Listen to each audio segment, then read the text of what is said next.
In this episode, we are still in Alice Springs. After visiting the Air Museum and Anzac Hill, we were happy to escape the strong cold wind on Anzac Hill, and we made our way to the Flying Doctor base. We went inside to pay the entry fee, but the friendly staff suggested we could do that later because they were just about to start the audio-visual display. This display dramatises the history of the Flying Doctor. It's narrated by a simulation of John Flynn, who founded the service in 1928.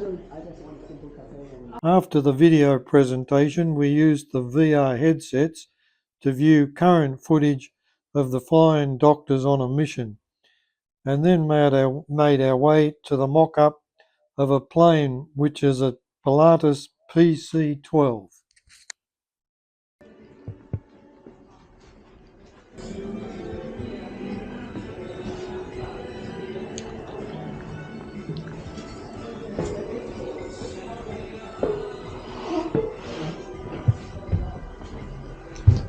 Two stretchers, two seats.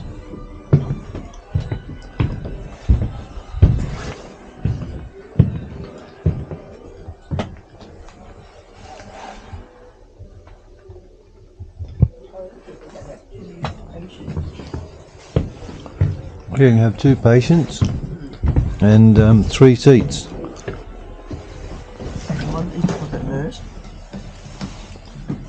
Well, with one nurse, so it'd be one nurse and 2 patients sitting. 3 patients. This is the radio room, how it was in the old days.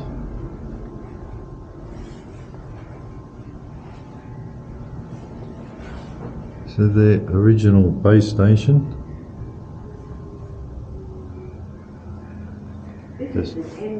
Displays of various radio sets. The outer covering on the machine shows that this There's a pedal-powered the covering protected the transceiver radio. from bumps and knocks during travel. The portable transceivers were as large as bulky as these transceivers required a box.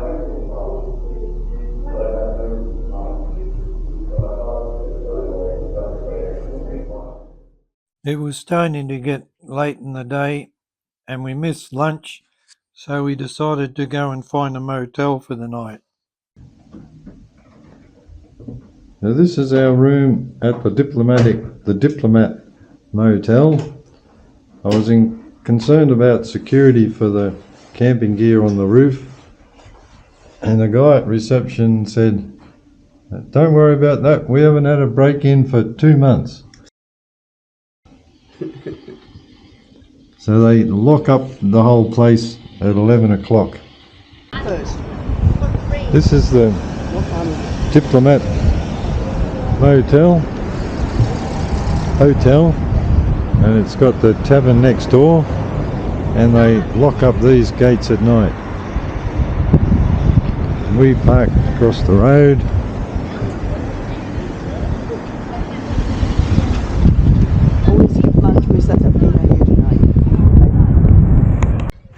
This is the famous Sturt's Desert Pea in the middle of a roundabout in Alice Springs. After we checked in, we still had some daylight, so we headed off to the Olive Pink Botanic Gardens. This is the Olive Pink Botanic Gardens.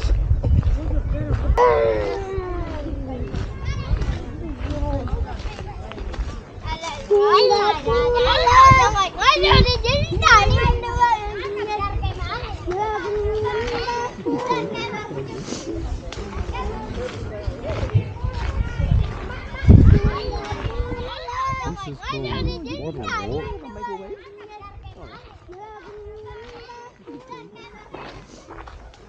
Very interesting rock formations though, on our left. Olive Pink Botanic Gardens was gazetted in 1956. after lobbying by Olive Pink, the gardener's founder. Prior to 1956, this 16-hectare area was largely devoid of plants due to the ravages of feral goats, rabbits and cattle. Thanks to her and her assistants, a collection of trees and shrubs native to the area were planted. This is a new day. We've still got some sights to see in Alice Springs. So what's on the schedule for today? First off, we're going to the old telegraph station for a conducted tour, and next we're going to the School of the Air, the largest classroom in the world, to do a conducted tour, and then we're driving out of Alice Springs to visit Stanley Chasm. So the telegraph station is just, oh look at those birds, what sort of birds they are. Telegraph station's only a 5-minute drive north of Alice Springs, but once you get out of Alice Springs you can see that 400 meters, slide left onto telegraph station. It's quite different sort of country.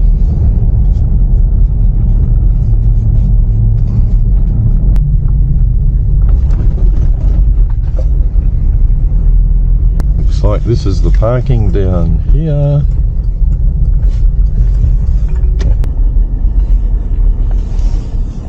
And again, it's pretty cool today, so I'm not going to bother finding a shady spot to park. I'm going to the telegraph station. My name is Elizabeth. I am your tour guide this morning. So you might have already noticed a bit of an accent. So I am not local. I'm from Germany. So sometimes I might mispronounce some things and sometimes I speak a bit fast. So feel free to interrupt me at any point. Guess we should be alright. Now I'll take you up to the first sign, and that's where we start the tour. Knowledge. And this place here is actually, or was, the first European settlement in Central Australia. So the Europeans came here in 1870 and they established the building in 1872. So back in the days it was basically just a fence around the area as well as this big building just up there. And it was 7 men working and living in that building.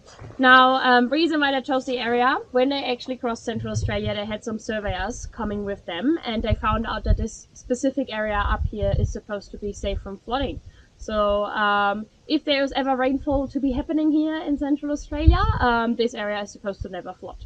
So that's the reason why they actually chose it up here. As I said, if there's actually rain, it might fill up, and we do have a little water hole in the back that's got a stone bed underneath. So if there's rain happening, that actually fills up pretty quick and holds water up to a couple of months after.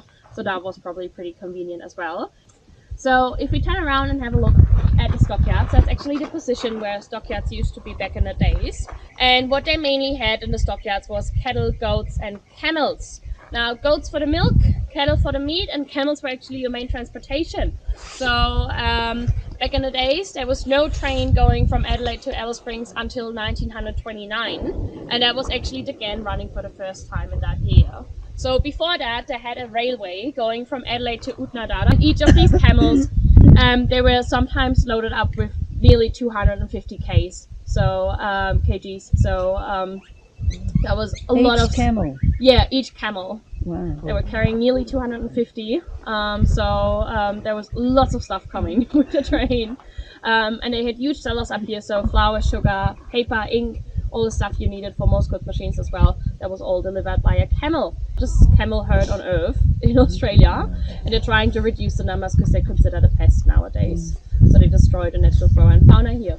But back in the days, they came in quite handy, apparently.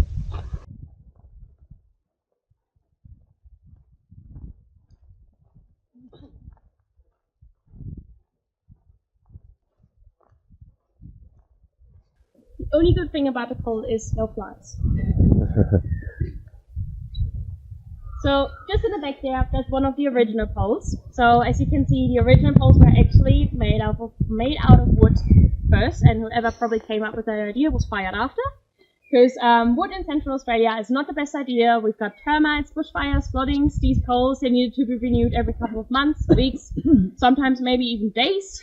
But yeah, They had these cypress poles, 36,000 in total, and the reason why they also had 12 repeater stations running in the beginning is actually the wire they were using. So if you just have a look above, that's one of the wires they were using. So it's basically just a steel wire, a normal fencing wire they were using, and a steel is a bad conductor of electricity, and a Morse code signal is basically just an electrical signal. You needed those 12 repeater stations just to repeat that signal all the way up to Darwin, actually. So in the beginning of the 20th century, they came up with some changes. Now, the pole we see up there, that is one of the changes they came up with. It's the so-called Oppenheimer pole. They were actually manufactured in Great Britain and then shipped down to Australia. So they came quite a long way, and they exchanged the wooden poles with the Oppenheimer poles in the beginning of the 20th century. Because with the steel, they're made out of steel, so they're finally resistant against the termites and bushfires, and they were also easier to transport. They thought they might not be able to access enough copper, so they used the steel wire first, and then after a couple of years it turned out they actually had enough copper. But the wire was already on, so they didn't change it straight after, so they waited till they were actually changing the poles as well. So that kind of happened at the same point, and as soon as that was done, they actually shut down 9 of the stations because they were not needed anymore. So in the beginning of the 20th century, it was only 3 stations operating on the telegraph line. It was just Adelaide, Alice Springs, and Darwin.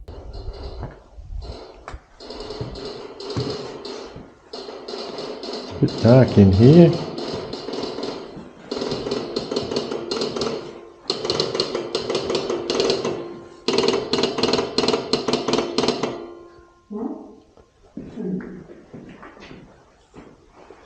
Why did they call it regulator? Someone asked me why we have at home. Because you use it to set other clocks.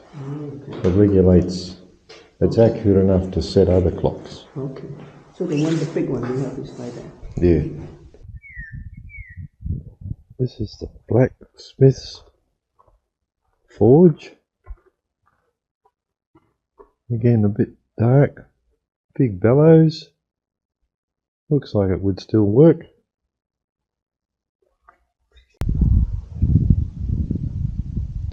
This is the store and buggy shed. Again, it might be a bit dark to see anything inside here. Got a range of saddles.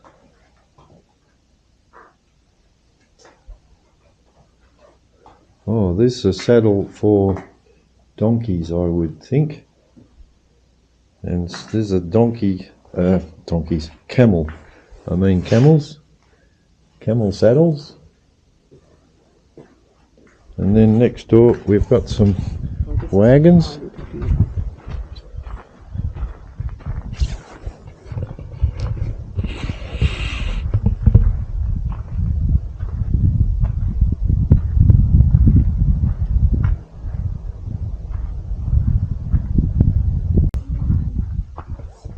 This is the barracks, 1871, the oldest building in Central Australia.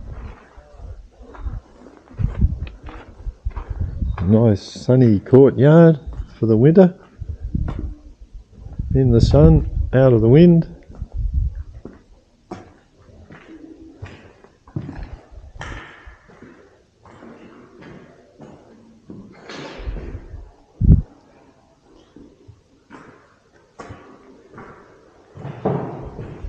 Two pianos, pure decadence.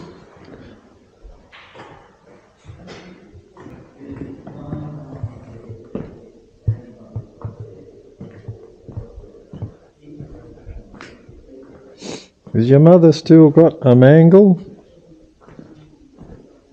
That was an old saying in England in earlier times.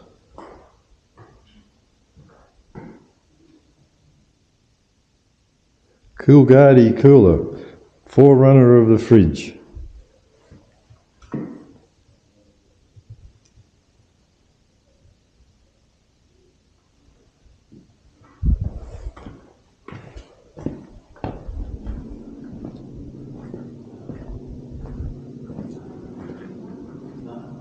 You see the spin dryer over here, Katie?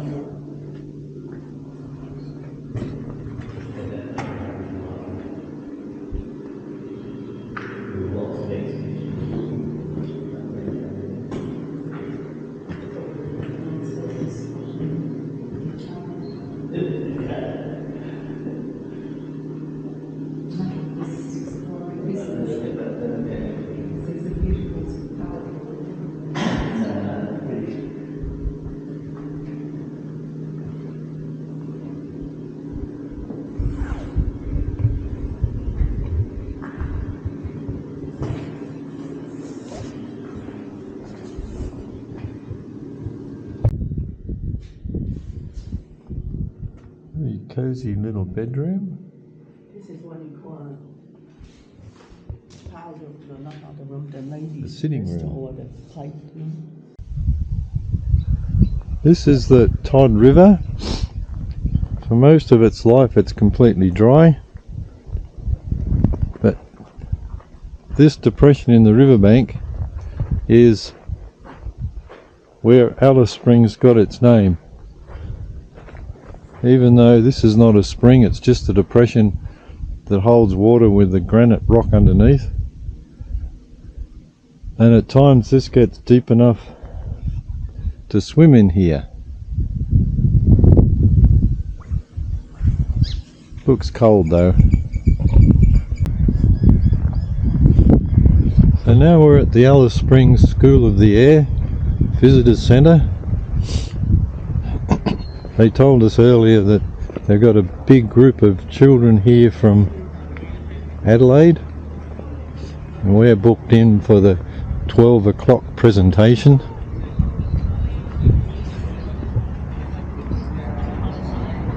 Some have to do that.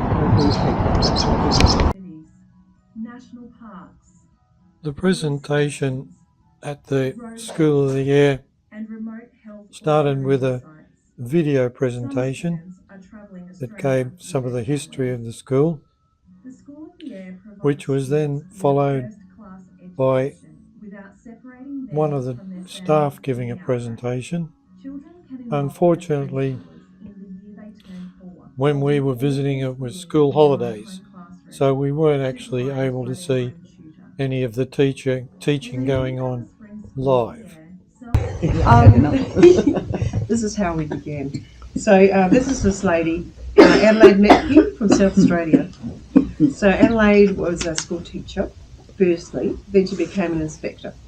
And we used to share the same school with like South Australia. We had a school, same school curriculum.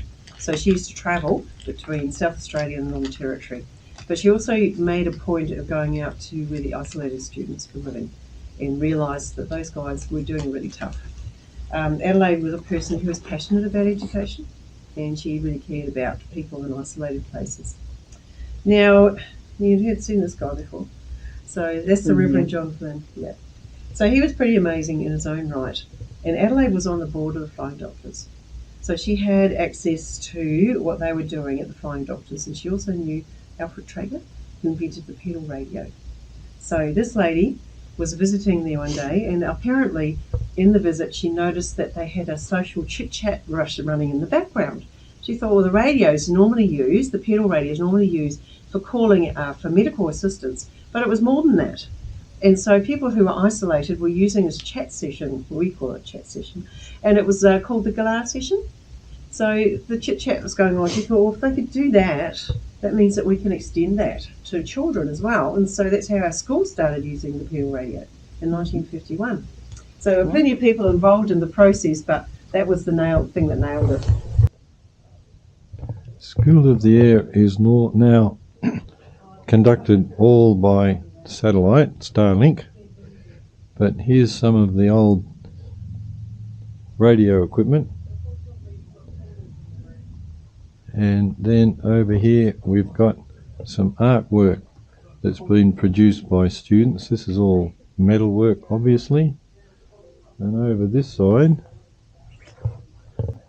this is from 1988, centennial year. These were all produced by students. A few times, and the last time was in 2000. This is one of the classrooms. She brought her own photo. Yeah. Oh, that's nice of her. There's a silver ones. Yeah, so all of ours are studios, so we've got 5 studios. Yeah, and that's one of them. Yeah. And the others are out the back, and all the teaching staff work out the back, and there's all of this administration block, and everything's all out the back of this part of the building. Yeah. That's the school roll. So it breaks down how we can reach children. We were talking about isolated students. Yeah. Well, currently I only know 4 in Alice Springs at the moment, but we probably have more now since this is put up. So we have families who live across borders, so they're the purple ones. They don't have to have a Northern Territory address as long as they have a close association to Alice Springs, or maybe they've had a generational connection, or they do more business with us. So they use the Northern Territory curriculum. We've got people who live on the stations, on the roadhouses, the parks, they're all the orange ones. The families down at Yalara. Oh, yeah. Yeah, so there is a separate class run. There's no school at Yalara? Primary school to year 6 only. So year 7, 8 and 9's run from an adjoining classroom with an educator, and that's online. Yeah. We've got families that are all over the place. There's one child there at Kintor, just on their own, you know. No other kids. Yeah. We've finished at the School of the Air. Now we're on our way to Stanley Chasm. Stanley Chasm is 50 kilometres west of Alice Springs and is one of a series of gaps in the West MacDonnell Ranges. The gap is 3 metres wide and 80 metres high and was once a narrow tributary of the Fink River. It's owned and operated by the Arunda people. It's best viewed around midday when it lines up with the sun illuminating the chasm. Your destination is on the left. Stanley Chasm. Where should we park? This is the cafe, and the walk to the chasm's up this way.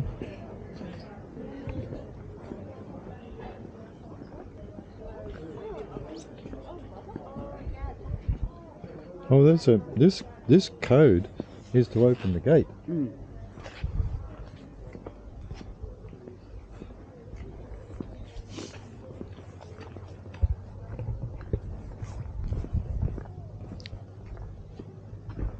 We've got a special parking area for four-wheel drives. No idea how that works.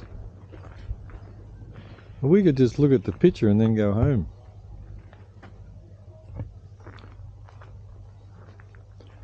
We'll take the walk along the side of the creek.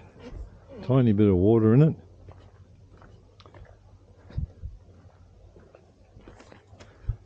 See what it looks like when we get a bit closer. You're holding it up? Yeah, just hold it up. Don't let it fall. Don't let it fall on me. Thank you. Let it go. So it's a 15-minute walk from the cafe to the chasm. And where we are now, it's already a bit chasmy.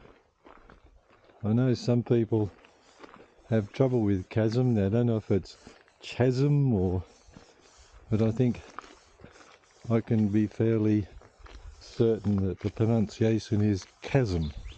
Thank you.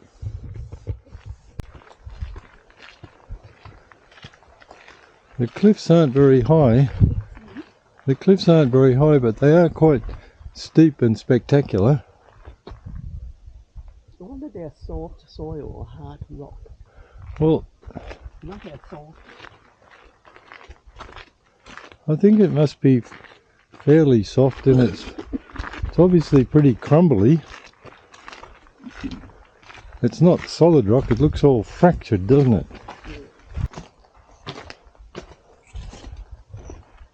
So how many people have wandered through here over the eons of time?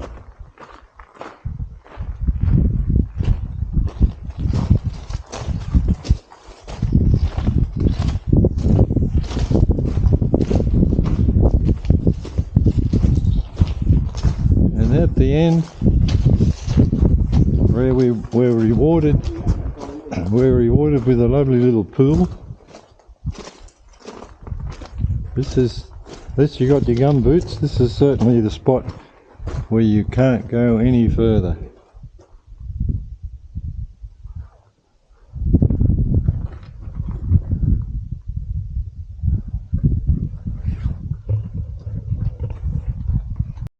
This seemed a good time to take some selfies and also the sun shining on the cliffs.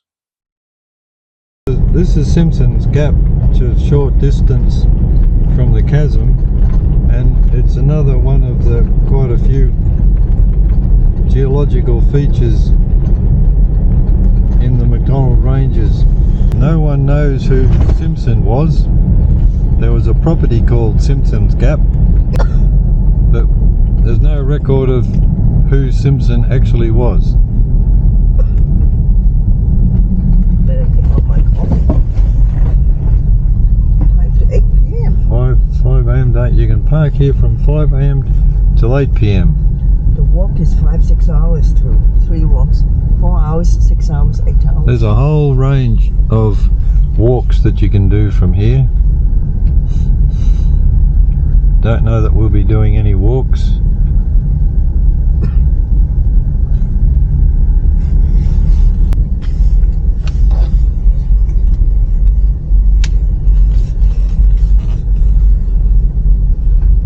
A whole busload of people here somewhere though. They must be walking. Must be a short walk, isn't it? Well, there's a 15-minute walk, it said, didn't it? Yeah.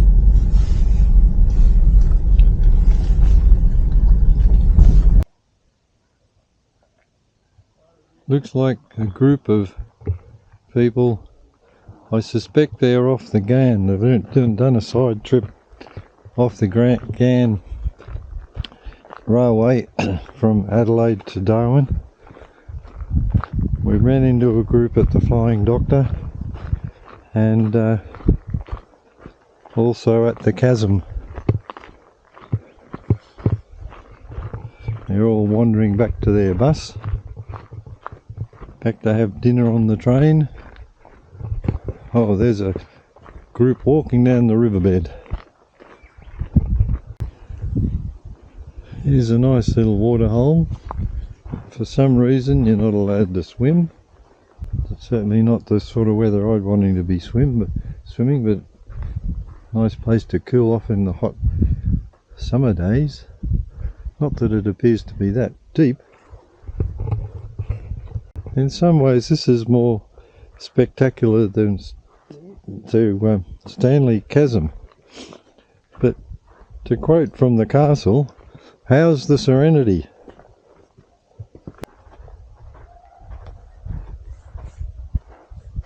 So obviously this chasm has been cut out by the water flowing through here, as was the case with Stanley Chasm.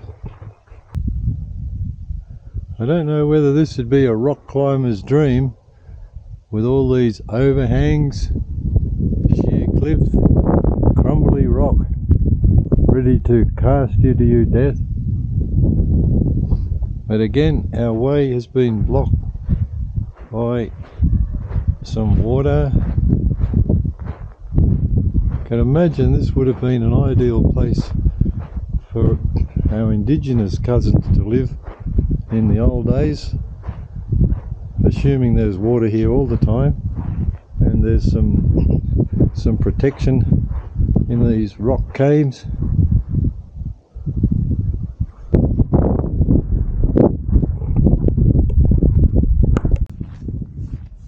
Now it's time to wend our weary way back to the motel.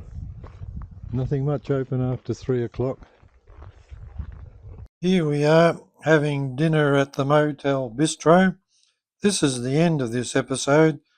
In the next episode we buy our fireworks to celebrate Territory Day. We visit the Truck Museum, then leave Alice Springs and head to Uluru.